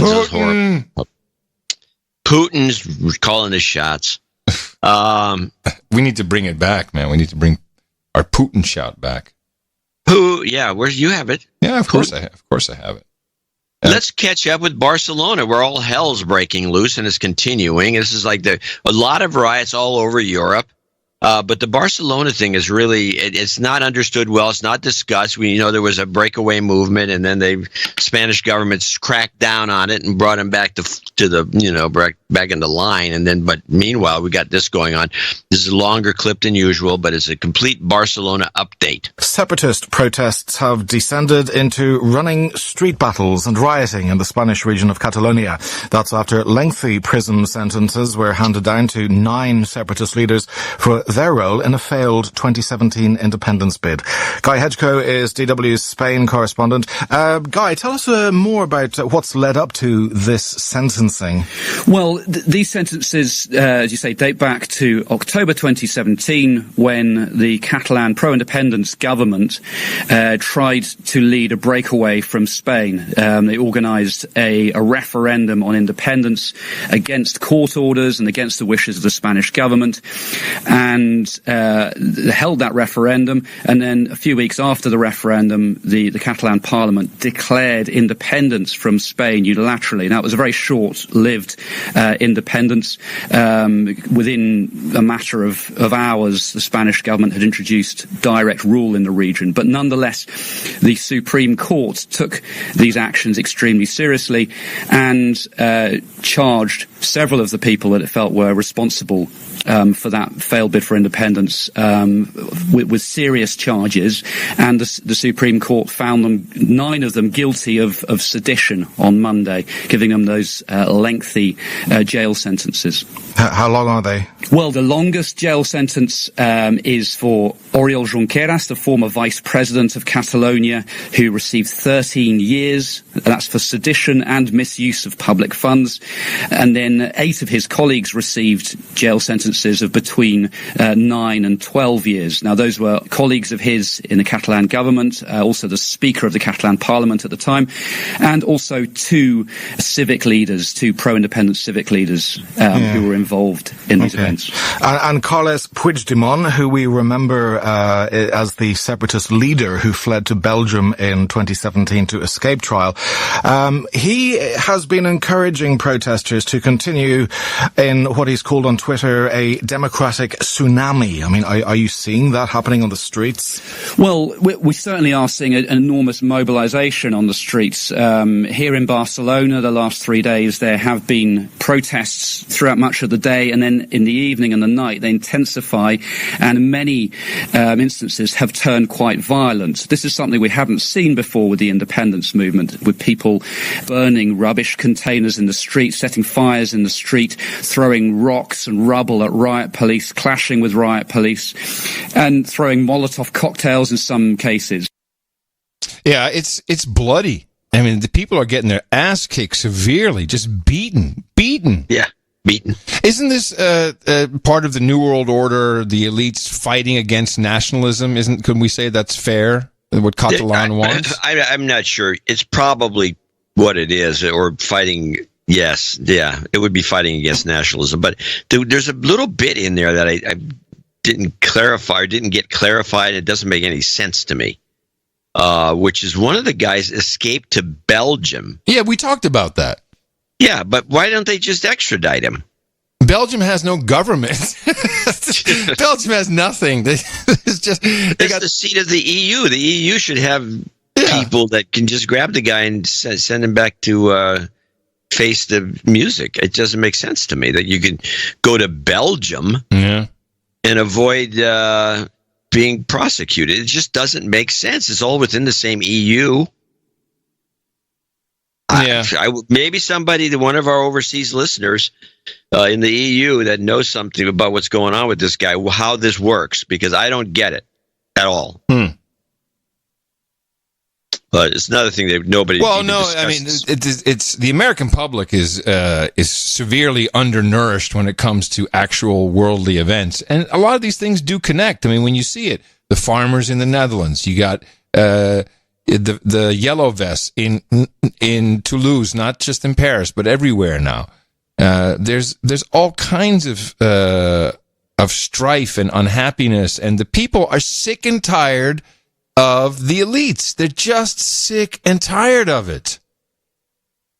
And tired. And we have the internet for as long as it lasts. Although I loved you retweeting your article from 15 years ago where you expertly laid out the case that the internet would bring nothing but exactly what we're seeing. which is ones, as you say, ones and zeros, left and right, Democrats, Republican, nationalists, globalists, whatever you want to call it, just going ape shit online and making things worse. There's no benefit to it. And that article was written before any social networks appeared. Yeah, we were still blogging and had RSS feeds. Woo! Blogging. It was about bloggers. I just on that, just on the social media, and then we need to take a break. But just on social media itself, Twitter came out with its numbers yesterday, which were weaker by advertising numbers. They only, what'd they do? They did $824 million in revenue, and I don't know if they're profitable yet. Wall Street expected $50 million more. Whatever. But what was interesting is now they call it the MDAU. They no longer report daily average users, but it's the monthly daily average users, which sounds like a Jedi math trick to me, but okay. How many daily users do you think there are on average in a month on Twitter that actually use? So they are using, it doesn't mean they're posting, but and I think a much smaller portion is posting, but they're using the platform globally every single, what's their monthly, I don't know what the hell that means. Well, just give me a number. Well, what do you think it is? How many? I have no idea. I can't even do a ballpark. I'll give you, I'd say on a daily basis, I'd say 100 million. Yeah, but a monthly basis. Well, on a monthly basis, it'd be 100 million times 30. That's 145. But even if it were daily, 145 million worldwide. Yeah. So let's say, if you just look at the numbers, I'd say it's not as many as I'd think. No, it's probably 60 million in the U.S., maybe. How many of those are then actually posting? Let's just cut it in half. This is a storm in a teacup if you look at scale. It's ridiculous. No one gives a shit. They still can't handle scale, which is my assertion. Yeah, something went wrong. I got that the other day. But then, so they're just irrelevant. They're really kind of irrelevant, except for this machine that rolled. Oh, someone said on Twitter, put it on the news. It's on the news. Put it back on Twitter. Get outraged. And all they're doing is generating that $850 million for Twitter. You're not changing anything. But then, and if I was a newscaster, let's say on television, why am I doing this? Because it's just feeding the enemy. Twitter's the enemy of the TV news people, and TV's the enemy of the newspaper. And Twitter can't even make it happen for themselves. I mean, that's. I think those are pretty pathetic numbers. If I can, I mean, look, $1 billion in revenue in a quarter is nothing to sneeze at, or shy of $1 billion. But come on. This is not that important, or as the millennials say, important. Important. And then Zuckerberg was being grilled. Oh yes, this was a joke. I wish. Do you have any clips from that? Yeah, I got the AOC clip. Yeah. Oh, I want the clips. Yeah, Sandy Ocasio-Cortez somehow was trying to mix together some news stories. One would be that Ben Shapiro had dinner at Mark Zuckerberg's house. And of course, Ben Shapiro then, immediately was saying, "Oh, Facebook is good." I'm sure it was easy for him to fall into the wealth trap, and maybe there was something that he found out that he really liked. What possible? But now what does he work for? Is he the daily? Who's the Daily Caller? He's the Daily Caller. All right, so. Just so you know, he used to be at Breitbart. He had that woman. Remember this? The woman who trumped up the charges against Lewandowski. We watched it and we talked about it. We heard it. Yes. Oh, he hurt me. Yes, my wrist. And immediately Shapiro turns on Breitbart because they didn't support her phony claims. And and he says, "Oh, this is terrible." And then it turns out he has his own Breitbart he wanted to start up, the Daily Caller, which I will say he's done a good job of. I just think that the premise to start it and all the rest, instead of being honest about it and just doing it, using Breitbart as like a punching bag, I thought was despicable. Well, I think you're very poorly informed because they have proven links to white supremacy. Okay. Yeah. Oh, Ben Shapiro is clearly a white supremacist. Would I be able to run advertisements on Facebook targeting? I should probably set it up. So what she's going after here is political ads that Facebook has said, like, we're not going to really do much with this. If you have a political ad, you can put it on. And then I think it was Elizabeth Warren who said, well, if I put this huge lie in my ad, will you still take it? And so I was like, okay, fine, whatever. But, we all know it's only Trump who lies. So, are you going to do that? Are you going to fact check all of these ads for accuracy? Would I be able to run advertisements on Facebook targeting Republicans in primaries saying that they voted for the Green New Deal? I mean, if you're not fact checking political advertisements, I'm just trying to understand the bounds here. What's fair game? I don't know the answer to that off the top of my head. I think so. You don't know if I'll be able to do that. I think probably. Do you see a potential problem here with a complete lack of fact checking on political advertisements? Well, Congresswoman, I think lying is bad, and I think if you were to run an ad that had a lie, that would be bad. That's different from it being, for in our position, the right thing to do to prevent your constituents or people in an election from seeing that you had lied. So you won't take down lies, or you will take down lies? I think it's just a pretty simple yes or no. Congresswoman, I'm not talking about spin. I'm talking about actual yes, in most cases, in a democracy, okay. I believe that people should be able to see for themselves what politicians that they may or may not vote for so are you saying, won't take judge them their down. Character for themselves. So you won't. You may flag that it's wrong, but you won't take it down.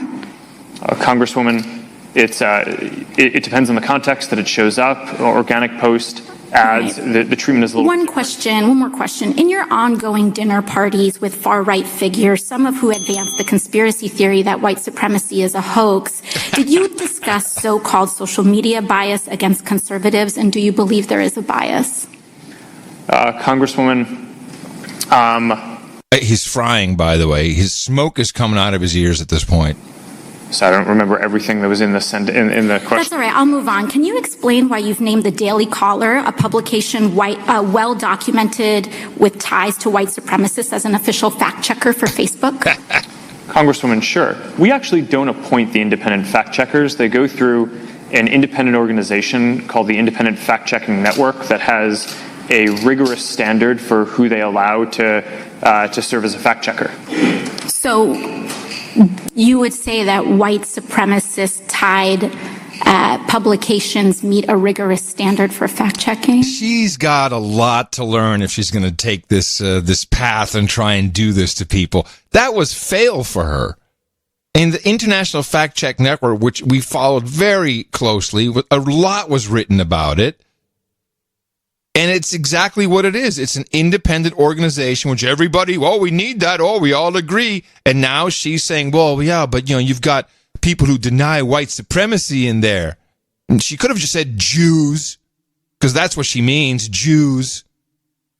I'm just saying it the way she's thinking it, because that's what she's talking about here. And when you have Shapiro with Zuckerberg, I think this was anti-Semitic, actually, what she was doing, without overtly stating it. I wish Zuckerberg would have called her out. And Zuckerberg needs to. I shouldn't be saying this, but I think Zuckerberg needs to play the Jew card. Yeah, he should have right there. So what are you suggesting, ma'am? Yeah, he could have played it right there and talked about Shapiro. Seems Jewish to me. He could have turned it around and said, I don't know what you're talking about with white supremacy, but this is a Jewish trope, an anti-Semitic trope. That's what I should mean. And I think you're accusing me of that, of being in cahoots with other Jews, and you're an anti-Semite. F off. I think she is. That would have been. I can't have any respect for this guy unless he pulls that stunt. He has to do it. He's being accused. They're badgering him. Pull the card. You got a card. Pull it. I'm going to show my support by donating to No Agenda. Imagine all the people who could do that. Oh yeah, that'd be fab. Yeah, on No Agenda in the morning. And we do have a few people to thank for show 1184. Before we 1185 coming up, which would be the. I was going to say before we start, there was something that we used to mention actually Tina brought it up, and because she had heard it the other day. We thanked all of the people under $50, which we always do. Which we need to do because we can't take anyone for granted. And you know what she said? She said, "You got to be crazy to be thanking these people much more than you're doing." I thought we were doing enough. She said, in her experience as a professional, now she's worked in the nonprofit world. She said, it is exactly those people who are the ones who are so dedicated that every dime they can muster up, $4 a month, $5 a month, they're so dedicated that they will actually invest in the program's future and they will put the show in their will. And we've talked about this before. This is not uncommon that people can consider doing this. We have not pushed that idea. We have in the past, years ago. I don't remember it. We talked about it. Yeah, we did. I know KQED does it. Yeah, of course the NPR station. In fact, the NPR, give us your house while you're still living. We'll give you a reverse mortgage. Hey, that sounds more agenda-like to me. Let's do that. Hey, once you give us your house, we'll give you a reverse mortgage. No worries. But what I mean to say is the people who typically don't get their name read, and I'm not talking about the people who want to be anonymous, are incredibly important to us. And you're just as much of the show. We just don't have enough show to actually thank everybody. But we really do appreciate it. And for these past 12 years, many of you have been there at monthly levels of $4 or $5. And it's appreciated. It's also your show. So thank you. And put us in your will. We actually have people on the old legacy account that still come in every so often. I mean, it's like $5 a month. Yes. We had some even lower donations in that year that have been on since the beginning of our first show of donations. Yep. And it's on there. And some reason they've never been bounced off. They never changed their credit card. I don't know how it works, or they have a big PayPal account that comes out of there. And my crypto fear man is Bitcoin owners. That's who's doing it. My fear is that you say, and we want to thank someone that's been donating for the last 12 years. Wait a minute. I've been donating. Hey, Bill, did you know you were mentioned on the No Agenda? What? Oh, my God. I better pull that off the PayPal account. Well, it's a risk I'm willing to take. I think we're pretty safe there. Oleg, let's thank a few people for 1184. Let's do that. Oleg Nikini, what do you think? I don't know. Nikini, I think so. Happy birthday to us. It even says, John, don't bother pronouncing my last name. You fail. I fail all the time. Okay, well, that's good. All right. Dame Patricia Worthington's up there at the top with $121.20. These are all the 12 years not a slave. There's not that many.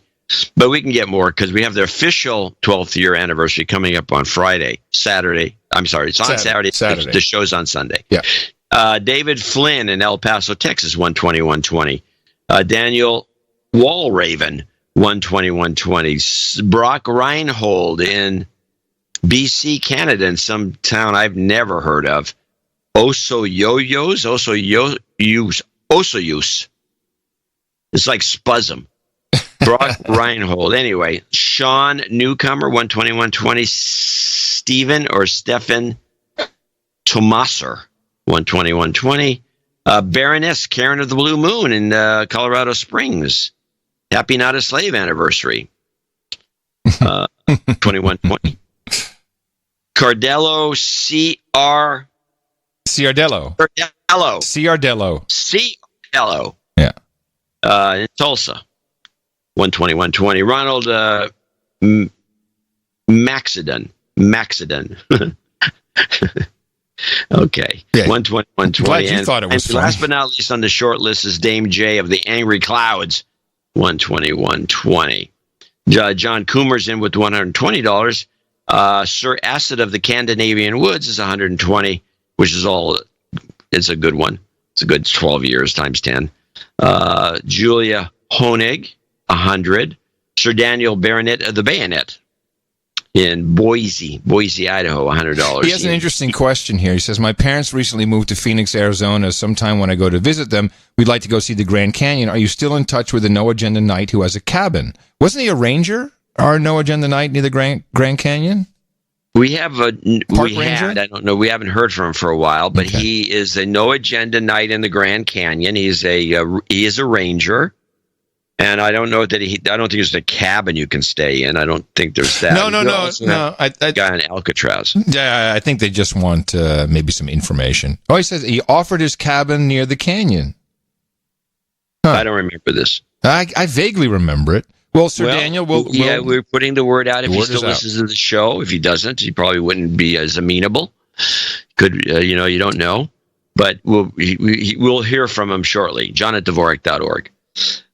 Sir Daniel, Baronet of the Bayonet. Okay, that was next is Ian Field, $100, parts unknown.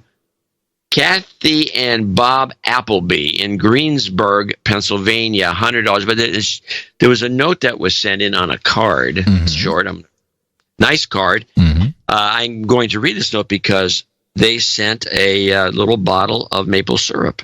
Oh, very small. But it's from Pennsylvania. Is it enough which for I've a never pancake? had maple syrup from Pennsylvania, so I think that's got to be interesting. Yeah. But it's not graded like the Vermont stuff, so it's obviously a small batch. Artisan. Greetings from the Laurel Highlands of Pennsylvania. This time of year is abundant with local fall festivals, and we enjoy the time spent visiting the towns in our area. That's always fun.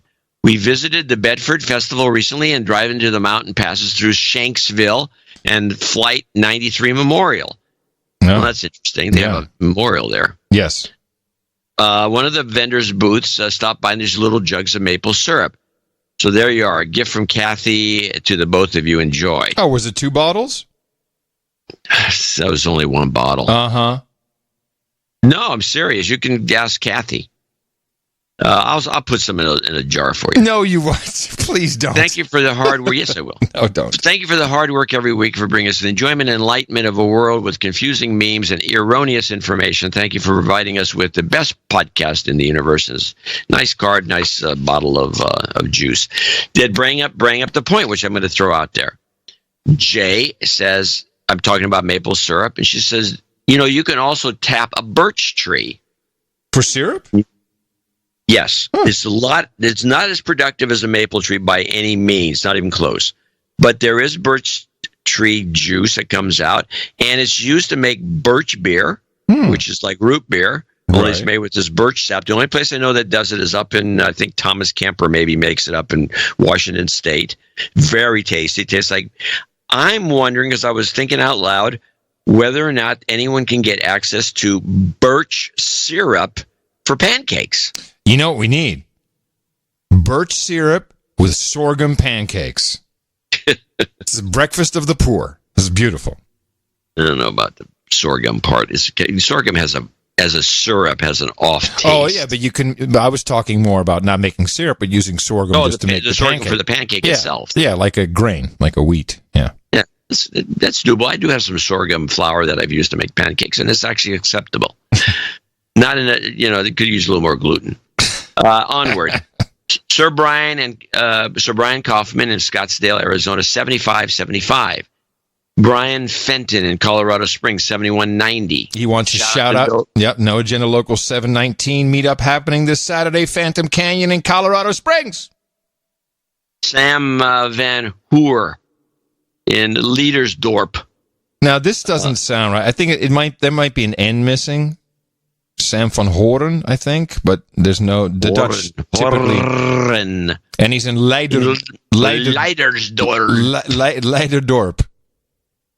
69.69. John Kendall, 58.85. Got a birthday coming up. Maxine Waters Gravel's back. Hello. 55.55. With a shout out to local. And it's, by the way, Dame Maxine Waters Gravel. If I'm not mistaken. Didn't she just get knighted? Yeah, but I thought she was Sir Maxine Waters Gravel. Oh, no, I don't know. Now I'll have to go and look. Yeah, no, I think you might be right. It might be Sir Gravel. With a shout out to NA Local 8008 for a swell first meetup. Big thanks to Sir Mittens for organizing. 55.55 from Maxine Waters Gravel. Walter Hayfecker. I'm sorry. I'm still on Maxine Waters' note. Maxine Waters Gravel. Someone please clip John's electrifying my balls audio from the last show. It's electrifying my balls. Yeah, I got it. So don't worry. It's Hey, I'm going to just stop talking. Why? I'm being insulted. Oh, please. Stan Gumberg in Bloomington, Minnesota has got a birthday call at 5369. John Mahala I'm sorry, you're missing it. No, you're missing stuff now. You missed Walter Hafeker. No, I didn't. In Deutschland? That's when you were laughing. You were chuckling. And then you went from Stas to John. You missed Amanda. I did. No, you're right there. Stas Gomberg and then Amanda Walklin. And that's what you're here for, by the way. Bloomberg, Minnesota has a birthday call. I did say that, 5369. So I was talking about somebody. Yeah. John Mahala, pronounced Mahala. Columbia, Pennsylvania, $50.12. Okay, he actually said, remember, this is what I'm here for. It's pronounced Mahala. There's an I. Mahala, you're here for that. I've been douchebagging since show 1124. I think there's a de-douching in order here. Well, we'll do it. You've been de-douched. Mahala. I'm glad I'm here. Yeah, I am too. Otherwise the show wouldn't even go out. Forrest Martin, 5005. Now we got the $50 donors to wrap things up, starting with Alexa Delgado in Aptos, California. Yeah, I'd like to read this because this is a knighting. Back in 2017, I signed up for a monthly $50 donation and just let it ride. Now I'm a dame, and I didn't even realize it. I will now correct this by becoming Dame Ambrose. I would like to humbly request pineapple Dole Whip and beignets at the round table. Good that I'm reading this now, because even though that's what I'm here for, I hadn't ordered that. Yeah. Get on with it. What's your problem? It's beignets, isn't it? What did I say? Beignets. No, beignets. I'm glad you're here. That's what you're here for. I am. My smoking hot boyfriend Julian should be coming in night today as well. Remember, everyone, no agenda couples that listen together stay together. He can also get credit for hitting me in the mouth back in 2016. I want to thank both of you for everything that you do. I really do appreciate all the time and effort you put into the show twice a week on Sundays. Actually, it's Thursdays. The No Agenda show has helped me keep my amygdala small and has also given me the ability to see through the M5M's BS. Congratulations on 12 years. I hope we can get a few more out of you guys before you end up bailing out on an exit strategy, which apparently is reverse mortgages now. So, yes. Hey, that's the big one. That's the mother load. And I have your, and thank you for the pronunciation, your beignets and your beignets. I guess beignets? I think that's what it is. It's beignets. A French donut without a hole. Which is a holeless donut. Yeah. That's un-American. Well, it's French. Okay. It's a freedom donut.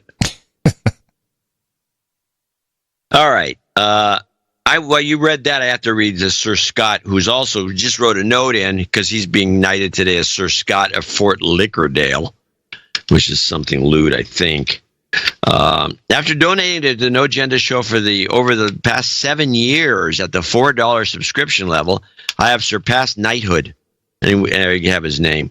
Not sure if you read this on the air. I just read that. But he does want some jingles. We can put these at the end for him. He needs the jobs, karma, goat scream karma, and Hot Pockets. That's one we haven't played for a long time, and I think that'd be cool. Okay. Hot Pockets. We want me to put that at the end? We want to just do it now while we're here. Okay, do it. Nail it. Hot Pockets. Nailed it. Okay, good. You got all testy on me. I don't understand what I did wrong. That's because you got mad at me. Sarah Jane Stevenson. Got mad at you? 50, yeah. When? Will West, Peoria, Arizona, 50. Julian Robbins in Aptos, California. We have a lot of California. Well, this is who Alexa was talking about. She mentioned Julian. This donation puts me over the $1,000 mark, makes me a knight of the No Agenda Roundtable. After I was hit in the mouth by my good friend Aaron about a decade ago, I became an bunch of people here. Yeah, I became an occasional listener to the show. I've listened to the Seed Man since high school, so it was right up my alley. That's right. Is that a compliment? I think. Trump won the election, I was told. I sounded like a Nazi sympathizer by a coworker for reminding them that Nazis were socialists and became somewhat confused. Oh, boy. I had not listened to the No Agenda Show or Seed Man, for that matter, for a few years. I figured I'd missed something during the time I was overboard, so I decided to catch up on news, politics, and culture and started listening to you guys again. I realized very quickly that failing to listen for a few years let me fall prey to a good amount of bullshit pushed by the M5M. This is an absolute revelation to her, and it should be to everybody who listens to the show, because this happens. Eric was talking about this with me. He says that he's noticed a kind of a fall off in certain kinds. Where's the green eggs of ham guy, 73s? There's a bunch of people that bail out because they think I can go it alone. I don't need to listen. It's too long, 6 hours. It's too much. I can't do it. So there you go. So Julian, he said that he then hit his smoking hot girlfriend in the mouth, as a man should. And he reiterates, couples that listen together stay together. I've discovered that donating to the best podcast in the universe is the best thing you can do to maintain your sanity in clown world. Here's to 12 more years, not a slave. I would like to be... Okie dokie. Well, I would like to be knighted, kids, cover your ears, as Sir fucking white male and have mayonnaise and kale at the That's pretty white of you, sir. To have mayonnaise and kale ready at the round table. There you go. And I love this couple. They're great. Glued as they might be. Mayonnaise and kale and pineapple Dole Whip and beignets. Okay. Fantastic. Daniel LaBoy in Bath, Michigan, 50. These are all $50 donors, name and location, if applicable. Mitchell Kaufman in Hillsboro, Oregon, wine country. Jesus Allen in Austin, Texas, 50. Sir Phil in North Lakes, Queensland, Australia. David Stewart, Sir Jimmer, 50. Sir Patrick Maycom. Oh, that's it. Ends. Oh, end of? Oh, okay. Wow. And that was it. That's our group of well-wishers and producers for show 1184. I want to thank each and every one of them for helping us do this show. It wouldn't be possible without your contributions, and there's no way that we can expect you to just... We're very thankful for you guys making the show possible, because there's nobody... It's the only thing we can do.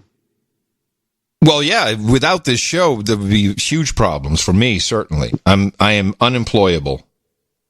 Yeah, but you'd be a good house husband. Jeez. I mean, what? It's a compliment. Oh, I'm sorry. Oh, thanks. I really appreciate the compliment. Oh, brother. Hey, thank you, everybody. Thank you for pre-celebrating our 12 years not a slave. We will do the full Monty on Sunday. And as I mentioned before, everybody under $50, thank you very much. You are just as appreciated, maybe even more sometimes, because people do this on a regular basis. They set up subscriptions. You can find out all about it at Dvorak.org/NA. Let's see. Now we had jobs. What else did we have people requesting? I forgot. Was it just jobs or some... Well, see, we had the jobs. We had the Hot Pockets from... Hot Pocket. Well, I'll just do some F Cancer. Goat Screen. That's fine. We're good. Okay. Jobs, jobs, jobs, and jobs. Let's vote for jobs. You've got karma. It's your birthday. Well, we're almost there. We are almost celebrating our birthday. That'll be on the 26th. So on Sunday, we will celebrate largely. On the birthday calendar for today, John Kendall says happy birthday to his beautiful wife, Megan Kendall. She celebrated 2 to 3 days ago on the 21st.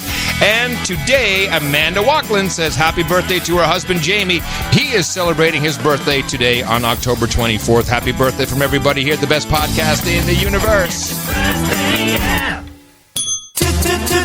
Title changes, turn and face the slave. Title changes, don't wanna be a douchebag. That's such a great jingle. Sir Terry, Knight of Crowley's Ridge, as we heard earlier, today officially becomes Sir Destro on his way to his barony, and we thank him for his continued support of the No Agenda Show, the best podcast in the universe, according to the Mueller Report. You can go ahead and look it up. Let's take a look at our, let's see, we think we have quick meetup list. Did you hear, I'd forgotten about this. Meetups.com started charging people. We talked about it. They started charging. You mentioned it. I said I couldn't confirm it. Well, it's confirmed, and the reason they're doing that is they were purchased. Do you know who owns Meetups? Meetups.com? Meetup.com? No, but I'm about to be sickened. WeWork. Like, hey, man, we've got to keep the jet flying. Charge those Meetup fuckers some money. No agenda. Oh, well, that's out of business. Yeah. Well, so it's like a party, these No Agenda meetups. That's right. We don't charge. We've got a free place for you to go and find out about your meetups or go and create one your own. It's noagendameetups.com. And here's what's coming up today. Nashville, Tennessee. I think that might have been this morning. I don't know if that was the early morning meeting or the one tonight. Tomorrow, Portland, also Charlotte, North Carolina, and New Cumberland, Pennsylvania. On the 26th, Nashville, Tennessee, Colorado Springs, and Shanghai. October 27th, Plymouth, Michigan. November 1st, Seattle. November 2nd, Boston. Then there's the tri-state area, which they hope will include Pennsylvania. I think they're a part of it, but maybe it's just New York, New Jersey, and Connecticut. November 7th, Newport Beach, California. Also Myrtle Beach. It's the Beach Meetups. November 8th, Nelson, British Columbia. And the 9th of November, North Charleston, South Carolina. Auburn, California. And Sarnia, Ontario. November 22nd in Den Haag in the Netherlands. That's where the government sits. And on the 24th in Utrecht. We have 2 separate meetups happening this month. Is it Holland. Miniature World in Den Haag? It's Madurodam. It's not far from there. That's where it should be done. They should have the meetup in Madurodam. Madurodam. They should have the meetup at Miniature World. It's Madurodam. And now on to our knightings and damings. We need your big blade today because we've got a list. We got 4 people here. I have 3 blades to choose from. I will pull out the extremely large one. I felt it. Vincent Lynch, Alexa Delgado, Julian Robbins, and Scott. All of you, please join us here up on the podium for your official induction into the No Agenda Roundtable of the Knights and the Dames. Thanks to your support in the amount of $1,000 or more, I am very proud to pronounce today the Knight of Dominie's Hook, Dame Ambrose, Sir Fucking White Male, and Sir Scott of Fort Lickerdale. For you, we've got Hookers and Blow, Rent Boys and Chardonnay. Of course, we've got Pineapple Dole Whip and beignets, mayonnaise and kale, cookies and vodka, brisket barrel and aged copper. We got mutton and mead. We got ginger ale and gerbils, sparkling cider and escorts. And today we'll throw in as a special bong hit some bourbon. Now, if you want to complete your entire ceremony, you need to go to noagendanation.com/rings. So the 4 of you, head on over there now, fill in your information so Eric the Shill can send that out to you. It's, you're sending it only to us. You're not posting it anywhere. But also your ring size for whatever digit you'd like to place it on, which includes a toe ring. We're all good with that. And when you do receive it with your signet ring with the sealing wax and the certificate, toot that out on noagendasocial.com. Or if you must, you can always put it on Twitter, so that small amount of people around the world can also enjoy it. But I think the real fun is at noagendasocial.com. That's what I would recommend. And thank you all once again for supporting the No Agenda Show. I find toe rings to be kind of creepy. Yeah, me too. But, the kids are doing it these days. I don't know about that. What are the kids doing nowadays? That's a good question. Now, man, we're over time today, but of course, we got maybe, I don't know, what are we going to do? We got to do a couple more clips. Do some clips, and then I just want to do a quick OTG let's do some update. funny. I got some funny clips. Okay. This is the EU Parliament was meeting not in their normal place, but in Alsace or someplace else, and they were arguing about Brexit. Somebody sent us both this clip. What a surprise! Yeah, they were arguing it, but I got some squabbles. There were some squabbles. Mm-hmm. And so, somebody had clipped this down. Sun. This is from the Sun newspaper in London. Some of this was a couple weeks old, though. Yeah, but it's still, the squabble's nice. The squabble is fun, but it wasn't brand new. So I'm glad you. No, it wasn't brand new, but it was a good squabble. And I have 2 clips. I got this long squabble where they go back and forth, and it's very well structured. And then Farage going off on somebody, which is optional. Oh, well, let's do the long squabble. Boris Johnson has lost his majority in Parliament. The European election results and every opinion poll show a majority for Remain. Once Britain has an extension, a cross-party majority in the House of Commons will eject Johnson from office. We would ask you for as long an extension as possible so that a new government will be able to hold a new referendum and the UK will find a solution. I just want to ask my colleague from the United Kingdom, talking about how she thinks that our Prime Minister can't be trusted. Her party stood on a manifesto in 2017 of respecting the referendum result. Without any recourse to the general public, they have changed that to revoking Article 50 and stopping Brexit. Hypocrisy. Thank you. I think it's a statement, but perhaps there is a question there somewhere. Thank you. Thank you. In response to that, I would like to say that there is no clarity, and never was, about what type of leave was on the referendum. When we have a clarity about that, whichever type of leave is to be put to a second referendum, the people should have a choice. And in response to the revoke thing, that would be after a general election, and therefore after a clear vote to remain. And there is a second question from Ms. Fox, Claire Fox. Do you accept? Excuse me, I'm not asking you if you accept. I'm asking the lady who would answer the question. So now that the lady will accept, you do have the floor for 30 seconds. And as you know, I'm very strict on 30 seconds. Thank you. If you are so confident in your politics, why don't you let us have a general election? Why do you, the Lib Dems, refuse and vote against ordinary voters in the country going to the polls? You've said you won't let them do it until you've taken something off the table that you decided on their behalf, anti-democratically. You are neither liberal nor democratic, and you say you're ashamed of the Parliament. I'm ashamed that you're a British MEP. And that's my final not a question, but it's a statement. It was a question. Actually, is she ashamed? Well, I'll allow you answer that, because I dare say you'll have a good answer. I'm very ashamed of some of the things that have been put out recently by Leave.eu. On the point of our Parliament, I think our Parliament is well overdue for a general election, but to remove the UK from to crash out during the course of that election, when there seems to be a majority in the UK for Remain, would be an appalling travesty of democracy. So we must secure the extension before we have the election, and then bring it on, and we will win far more MPs, and always have done, than the Brexit Party. Man, they're so lucky this is not happening in America. Now, people would be outside all parliaments, in the EU too, with their guns. Shut up, you morons. Well, I just wanted to play that clip because it does bring to the fore pretty much every issue that's on the floor. Yeah, all of them. You know, they want to do a general election, but they don't want to do a general election. They want to crash out, but they don't want to crash. And then this nonsense that people voted to leave, but they never voted for the mechanism. Yeah, we have to have a vote about how we leave. Yeah, that was nonsense. There was never, the way I recall it, it was leave or not leave. So yeah, leave it was just leave. And I actually didn't know about I didn't know about any of the details about 50 or having a No, there didn't have to be any deal. There was no deal. Yeah, I thought it was just get out. Crash out. Or crash out is like the way they like to put it now with the propaganda. Well, we should just use another term like bailout, eject. Pop out. Ooh. Ooze out.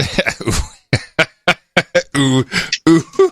That's what they're doing basically. This exit is a ooze out. That's kind of disgusting when I think of that in context of Boris Johnson. Well, you want to play the Farage clip? It's just short. Okay. We are not dealing with people acting in good faith. Yes, that means you, Mr. Barnier. You're not looking for solutions. You're looking to put obstacles in our way. You may have conned a very weak and gullible Mrs. May into signing up into a new treaty from which there was no escape, but you're not conning us. We don't want your treaty in any form, even with Mr Johnson's proposed amendments. The referendum was very clear. We voted to leave the institutions of the European Union and to be free. And you know, we've had enough of being talked down to by you, insulted by Messrs Tusk and indeed Juncker, and we will never accept a German Chancellor attempting to annex a part of our nation. We simply won't have it. The good news is your wretched treaty is off the table, support for a clean break Brexit is growing, and it will be the winning ticket at the next general election. So the troll rooms are helping. Pop out, chip in. The EU pull out, ejexit. I like that one. Ooh. Ejexit. That's a good one. I like it. Like ejexit. In fact, I think that's a show title. I think you're right. Ejexit. Ejexit. Well, how about it? Yeah. Ejexit.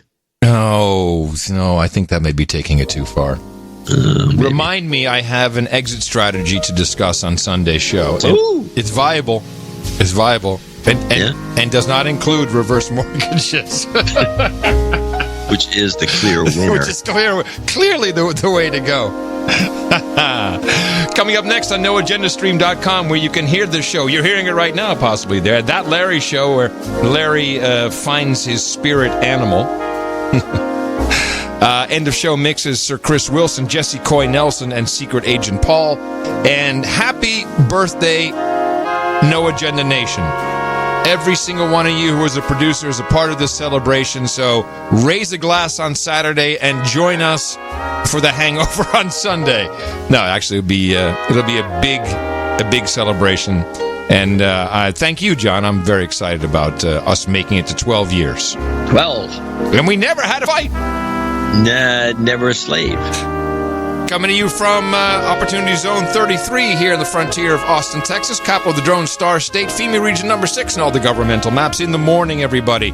I'm Adam Curry. And from northern Silicon Valley, where I'm noticing issues with Amtrak today, I'm John C. Dvorak. We return on Sunday right here on No Agenda. Remember us at Dvorak.org/NA. 12 years, not a slave. Adios, mofos! And such. Yeah, Phil Collins. We all know Phil. Phil hates me. He hates you. Yeah. There was a period in the 80s where we would always be bumping into each other. I'd have to interview him if it wasn't, at some, at Wembley Stadium for some kind of, one of those benefit shows. He would be in my studio. And then at a certain point, he'd just say, "Oh, Curry, too tall, too much hair, I hate you." And he would walk away. Huh. Yeah. It was loving. It was loving. I think it was love, a form of love. Yeah. It was in the air tonight. I can feel it, something with my hair and hide. Hold on, hold on. Oh yes, the whole night. Well, I don't know why that's funny. I was looking at the news last Friday night when I read a story that just wasn't right. Hillary Clinton was battling Russian asset lies when suddenly, to my surprise, it was a Tulsi mash. A Tulsi mash. Hillary went down really fast. It was a crash. Hillary had a crash. Crash. From a Tulsi mash. Being the world's police and waging these regime change wars, which is really the legacy of Hillary Clinton. We came, we saw, he died. This is despicable on so many levels. It was a Tulsi mash. A Tulsi mash. Hillary went down really fast. It was a crash. Hillary had a crash. Crash. From a Tulsi mash. The Clinton Foundation, through U.S. taxpayers' money and people giving money worldwide to the Clinton Foundation for relief effort to Haiti, contributed about $14.3 billion. We're talking about $1 billion. And the Haitian people has not seen not even 2% of that money. What difference at this point does it make? It is our job to figure out what happened and do everything we can to prevent it from ever happening again. And what did she, Hillary, say to the president? Well, she asked for a private meeting with the president, knowing that many of these leaks came from the White House. He pretended like he didn't even know what she was talking about. And finally, she blew up and said, what I want you to do is call up your effing dogs, Barack. These warmongering policies that she has championed throughout her career. It was a Tulsi mash. A Tulsi mash. And Hillary went down in a crash. It was a crash. He really crashed. Crash. In a Tulsi mash. From up on her broomstick, Hillary's voice did ring. Seemed she was troubled by just one thing. She swooped down from the air and she shook her fist and said, Whatever happened to my surprise 2020 presidential bid?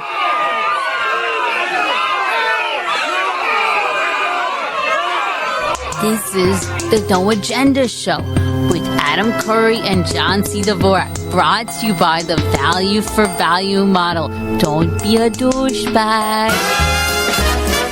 If you're blue and you don't know where there's fake news, why don't you get your Gitmo fix?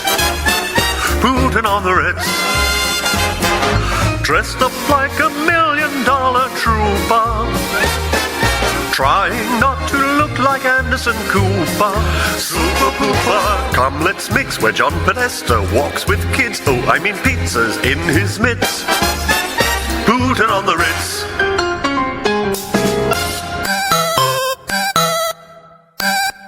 The best podcast in the universe. Adios, mofo. Dvorak.org/NA. Perhaps he was influenced by Gurgle and the Third Reich. No Agenda Live. High quality podcasts. You're listening to the No Agenda stream.